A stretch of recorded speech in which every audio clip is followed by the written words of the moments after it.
I've always been envious of my colleagues in band. They have an infrastructure for their students that we don't seem to have in orchestra, or at least not that I know of. They have all these camps and opportunities that I think that are really valuable, like section leader camps and drum major camps, but they all seem to be quasi-centered around marching band, and there's nothing like that I know of for orchestra, but even with those, somebody had to start them, right? The curriculum didn't just appear out of thin air, so somebody had to be the one to get it going. And so what I've tried to do over the course of the past 20 years is steal as much content from them as possible and implement them from orchestras. And I've sort of evolved this, and it's become pretty comprehensive. And so what you're about to see are conversations with some of my seniors who graduated last semester and have gone through my leadership trainings. Here's what they have to say about the topic of attitude.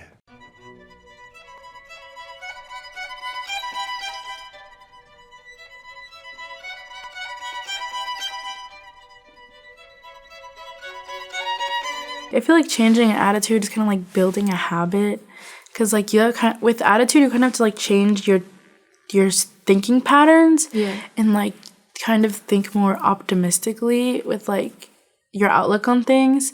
Because if with bad attitudes you're usually like look on the bad side of everything and you're very pessimistic, and so I feel like you just have to like reroute your like thinking patterns and like with just trying to see some type of good in everything.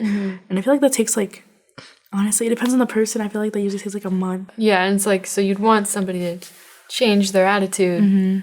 And that can be hard, especially if it's like you've had that attitude the whole time. Like if you come into orchestra and the whole summer you're thinking this is just going to be the worst thing ever, and you keep thinking that, then it's going to be really hard to change your attitude. Like, I don't know how that just will switch like in one day. I think it'll take some time to realize that things aren't as bad as you think they are. I guess, that's like little by little you can start to change. Oh, you have a bad attitude? Like, oh, you're being rude, being disrespectful. And so that you might misunderstand that, think, oh, I have a lot of questions, or, oh, I don't think this is the case sometimes. And so I think when it comes to like attitude and bad attitude, like, when you say something, you have a bad attitude, it might be more like saying you're being way too aggressive about these questions. Like, oh, you're being way too confrontational about, oh, I don't think this is right in your music. I think we should be doing this instead. And I don't necessarily think he has a bad attitude, like, oh, I just want to be getting into a fight, but more like he might be trying to genuinely say, hey, I think this might be a little bit wrong. I think maybe this is a better option.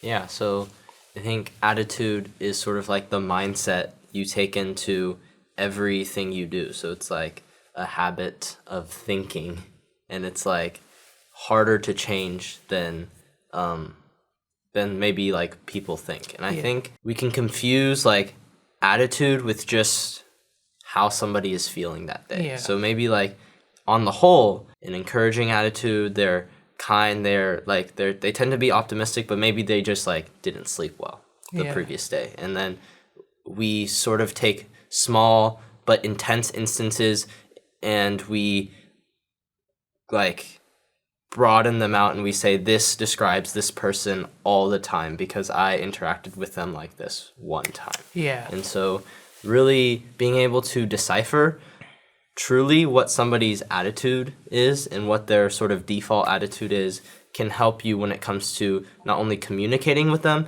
but helping them to grow. You might think because you heard him like, talk this way, like, oh, he's just a very rude guy. But if you actually sit down and talk to him, you might say, oh, he's not trying to be rude, he's just trying to give his opinion here. And so being willing to talk to them and actually ask them, hey, well, is something wrong today in private? And maybe it's like, oh, there's nothing wrong. I just thought that this fingering's a lot better because, oh, this and this and this. You might think, oh, he's not being rude and aggressive to me because he doesn't like me that much. He's just doing that because he just thinks that's legitimately a better idea. And so being able to like actually talk to them and not just say, I'm just going to assume he's just a rude guy. Assuming, He has a bad attitude. I don't know, they can have attitudes like about their own abilities and like kind of have a self-doubting attitude. Like they'll be very, with like a composer, like they're like, oh, I don't like divorce, or like they're like, I don't like like Tchaikovsky, like stuff like that. Like they're like, I just don't want to do this. I don't want to play this, or like stuff like that, or like they're like, I hate Kole bowing, which that's crazy because this orchestra uses that so often. But like, I don't know, like stuff like that. You kind of have to like get over yourself. Yeah, you can have a certain attitude. Like playing off the string is the hardest thing. I'm just not good at it because I've never been good at it, and I'm always the reason. And like, sounds bad. I'm always going to be bad at it, and like that's like kind of how people like think. I guess. And that's gonna take some practice, like actually learning a technique, or like actually learning more about a composer or whatever thing. Because you sort of have to like get over like attitude is about. Yeah, you have to like get over like yourself, like get through your mental barrier before you can get over like the physical barrier. There's gotta be a mental and a physical barrier. Exactly. Yeah. But then you also have one that's the exact opposite, where it's like the one who just stays quiet in the shell. Like, he might notice something that you didn't, but he won't ever say it because he doesn't want to be the guy who sounds like he's trying to make a fight out of this. Yeah. I think in orchestra, I mean, just like in all communities of humans, different individuals bring different attitudes to the table. And when it comes to orchestra, those attitudes affect how we practice and how we perfect our music and how we play our music and perform our music. So I think, I mean, in orchestra, there's like a lot of people with like growth like mindsets, like attitudes where it's like, I'm going to work hard at this music because I want to see it succeed. And then on the flip side, there can be like lazier attitudes where it's like, just, I don't feel like practicing this music or getting better. Work within the framework. Because it's very hard, it's hard to change someone's attitude if they don't want to change it. You can't help someone change if they don't want to, or else it's just like beating a dead horse. That's like the saying. Right, yeah. And so like, I feel like working within like their framework, like say like, I don't know, like some people like, I really hate this passage. Like you just gotta like break it down so they can realize like it's not as hard as it seems. It's just like, maybe it's just like the tempo or like the bowing technique, like it's not as difficult as it seems. Yeah, you could try to break it down like within a passage. It's like, oh, but do you hate scales? Like, break it down to something that they have a different attitude about. So maybe you could change their perspective on that. Like find a connection. Yeah, maybe make it better for them. I was like, sometimes we misunderstand the idea of people with varsity are not always exactly competitive musicians. They're not like hardcore, I want to play. Sometimes they're like really good casual player. And so sometimes I think we need to understand like, who here in our group has a casual attitude about this. Like, I will learn it, but I'm not looking here to be like God tier, I'm the world class best violin bassist in the world. And be able to turn them and say, hey, can you work on doing this here, work on it for a week or two. Understand like they might not be spending 2 or 3 hours a day working on this like some of the other bases. Being able to figure out who in your group has a very competitive, very extreme attitude about it, and who has a casual, will help you decide, okay, what should we work on? What can I get them to work on? What can we fix before concert time? Given that this guy here might not want to work on it every single day for 2 hours a day. He might just work on it 30 minutes a day. As a leader or as anybody in the orchestra, you sort of have to balance developing a group attitude because we are pursuing one goal. So we do need to have some attitudes that are the same. Like, we want to play this music. We want to tell this story. This is our attitude about these pieces. But then there's also navigating, recognizing there are individual differences in the attitudes. And as a leader, how do I bring out the best in those different attitudes to achieve our goals? How do I get to where all my musicians, regardless of casual or competitive, are able to push through the months towards our concerts?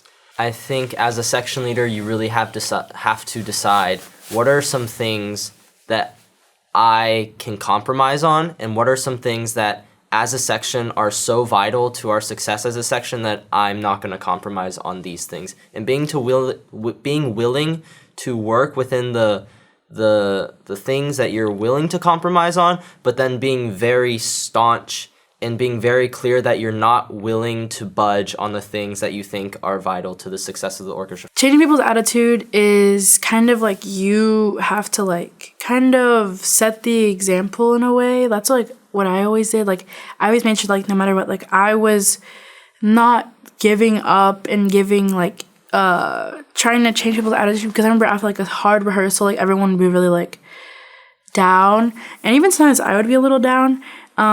But like I always try to like kind of make sure they didn't get discouraged and like their attitudes didn't change too much and like they stopped trying because they're like, this is just too hard. I would just try to give them encouragement and try to like make sure like check in with each of them, be like, hey, we had a hard rehearsal, but how are you doing? Beginning with working with the attitude you have already, you're gonna have a lot of kids who sometimes aren't used to doing a lot of practice. And so for those early concerts, the goal is mainly trying to find the parts of music that are the most important for them. So you want them to work on the whole music, but there's gonna be some parts like, oh, only this section plays, or you're the melody here. And you wanna make it to where your sectional, you're working on trying to fix the fingering in those sections. Because you get the calculate like there's a few things, say 3 or 4 things that are important, rather than like 6 or 7 things with a few things that aren't as important but really good details to have. It'll over time build up their confidence in actually working on it more and more often. And the next concert, hey, work on 5 things. Okay, now next concert, hey, I want you to spend some time working on the phrasing here, the bowing here, the fingering there, and that will help them over time develop a home practice attitude.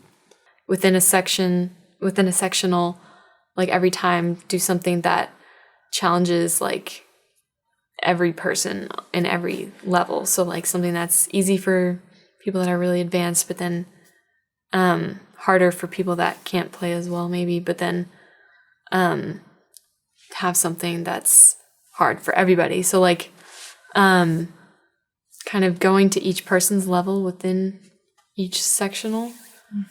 And yeah, over time, trying to change people's attitude. It's important from the beginning to like establish your goals and what you guys want as a section, how you want to play together.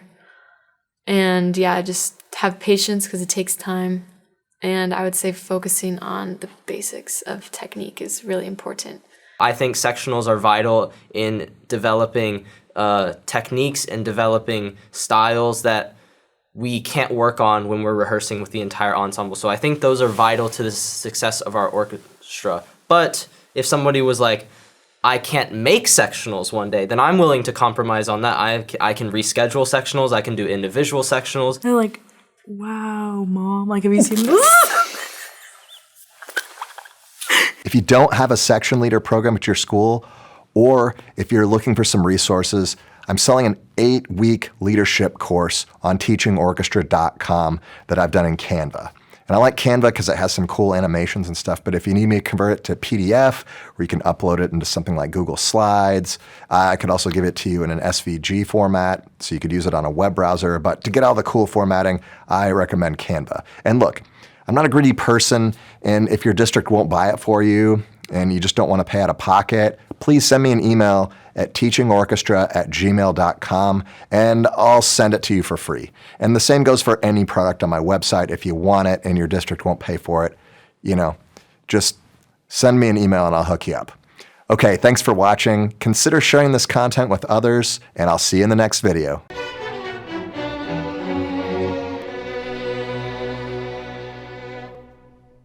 On the left.